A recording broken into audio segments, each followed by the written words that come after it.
மிதுன ராசி அன்பர்களே, மிருகசீரிஷ நட்சத்திரம் 3-4 பாதங்கள், திருவாதிரை நட்சத்திரம் 4 பாதங்கள், புனர்பூச நட்சத்திரத்தில் 1-2-3 பாதங்கள் உடைய உங்களுக்கு சந்திர பகவான் 8ஆம் இடத்துல இருக்கங்காட்டி இன்றைய தினத்தில் சந்திராஷ்டம தினத்தில் புதிய விஷயங்களை தவிர்க்கிறது நல்லது.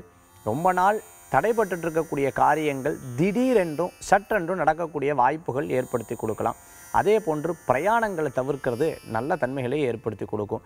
இன்று முழுக்க தெய்வீக வழிபாடும் குடும்பத்தில் இருக்கிறவங்ககிட்ட மனம் விட்டு பேசக்கூடிய நாளாக இன்றைய தினம் அமைத்து கொடுக்கும். இன்று உங்களுக்கு அதிர்ஷ்டம் தரக்கூடிய எண் 2, நிறம் வெண்மை. இன்று நீங்கள் வழிபட்ட தெய்வம் அம்பிகை வழிபாடு விசேஷ வழிபாடாக அமைத்து கொடுக்கும். சரஸ்வதி நிலையே சரோஜஹஸ்தே தவளதராம் சுக கந்தமால்யசோபே பகவதி ஹரிவல்லபே மனோஜ்ஞே திரிபுவன பூதஹரி பிரசீதமஹ்யம் மகாலட்சுமியே நமக அம்பிகையே நமக என்ற நாமம் விசேஷ நாமமாக உங்களுக்கு அமைத்து கொடுக்கும்.